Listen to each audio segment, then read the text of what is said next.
Okay, happy Friday racing bayang karerista. At araw nga tayo ng Biyernes, no? August 15, 2025. Araw nga ng sweldo at medyo hinay-hinay lang tayo sa pananaya, no? So Friday night racing tayo at usual Friday racing day schedule tayo, no? 7 karera, start time alas 5 ng hapon. Simulan na nga natin yung mga giya natin para sa araw ng Biyernes, August 15. Okay, race 1 tayo. 3-year-old maiden race placers, distansya 1,400 meters. Start ng winner take all. Meron tayong 10 kalahok dito. Tingin ko medyo lamang to. Numero G's, Borderline, JB Hernandez, yung re-renta dyan. Isang imported horse. At medyo may kainaman yung linyada niyang kabayong yan. So, inaasahan natin may buti yan, no? So, first choice natin yan. Tingin ko medyo lamang. Numero G's, Borderline. Second choice natin, kalahok numero 4, plus 5 Cosa. JA Pastoral naman yung re-renta dyan. Medyo mainam din ipinakita niya nakaraan. So, tingin ko siya yung pwedeng magbigay ng laban sa numero G's. Okay, so dito sa race number 1, first choice nga natin, tingin ko medyo lamang numero G's, Borderline. Second choice, numero 4, plus 5 Cosa. Okay, race 2 tayo. Class 4, 42 to 56 bracket. Distansya 1,200 meters. Okay, magandang laban to, no? Halos sa lahat di bandera at breaks of the game. Malaking factor dito yan, no? Split second na atrasado isang kabayo, malaking factor na nga. So dito first choice natin, kalahok numero 3, Sea Rise. Isang imported horse, Pati Dilemma yung re-renta dyan. Napakainam din ng mga huling ikinikilos niyan, gamay nung hinete. Second choice natin yung numero 1 na si Main Event, na napakaganda rin ng kondisyon ngayon.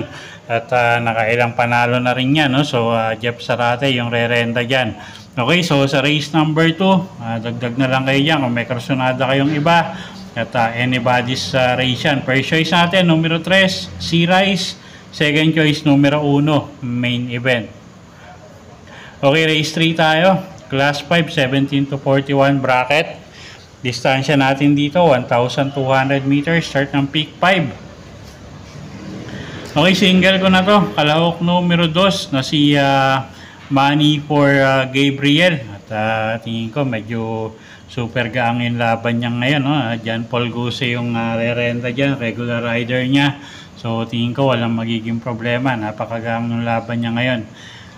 Kung gusto nyo pang proteksyon, pwede yun na kalahok numero 3 na si Rainy Days. Jeff Bakay naman yung re-renta dyan. Kung ilabas nung connection yan, tingin ko may tsamba. Okay, so dito sa race number 3, single ko na to, numero 2, Money for Gabriel. At kung gusto nyo pang proteksyon, pwede yung numero 3 na si Rainy Days. Okay, race 4 tayo. Class 5, 17 to 41 bracket. Distansya 1,200 meters. First choice natin dito, kalahok numero 7, Gugma. JM Estorque yung re-renta dyan. At siya nga yung first choice natin dito.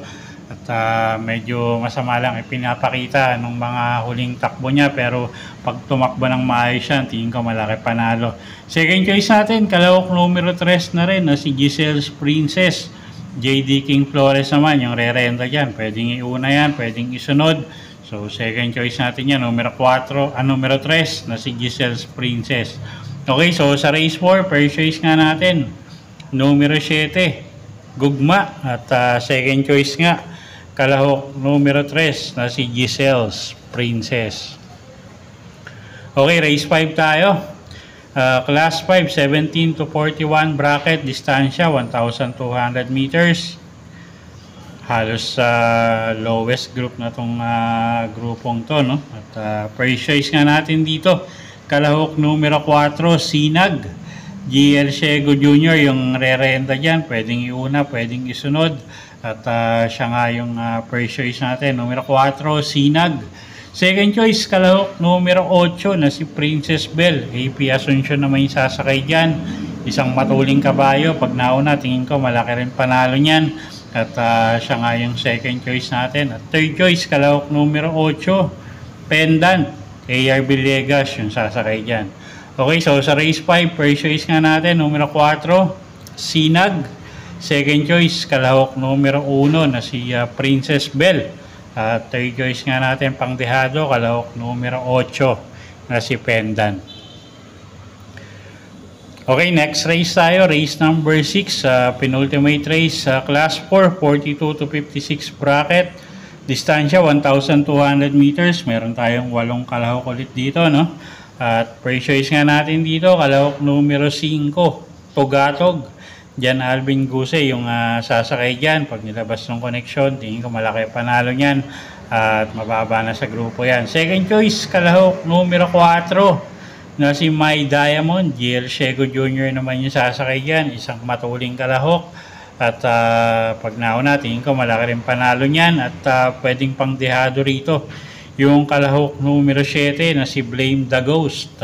Gagabayan naman yan ni Joel Shego. Okay, so dito sa race number 6, first choice nga natin, kalahok numero 5, Tugatog. Second choice, kalahok numero 4 na si My Diamond. At third choice nga natin, pangdehado, kalahok numero 7, Blame the Ghost. Okay, race 7 tayo, last and final race for the day.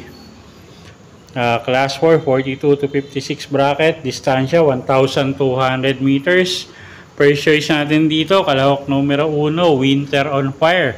Jeff Bakaygay yung sasakay dyan. At isang matuling kalahok. At gamay na gamay ni Jeff Bakaygay, no? At siya nga yung nagpapanalo niyan. So, lalo na pag nauna, tingin ko malaki panalo nga. First choice natin yan, numero 1, Winter on Fire. Second choice, kalahok numero 3 na rin na si Gamer Winner. O'Neil Cortez naman yung sasakay dyan. Isang matuling kalahok din. So, tingin ko siya na rin yung magiging kalaban dito. Okay, so dito sa race number 7, first choice nga natin, numero 1 na si Winter on Fire. At second choice nga natin, yung kalahok numero 3 na si Gamer Winner. Okay, so yun po yung mga giya natin para sa araw ng Biyernes, August 15, 2025.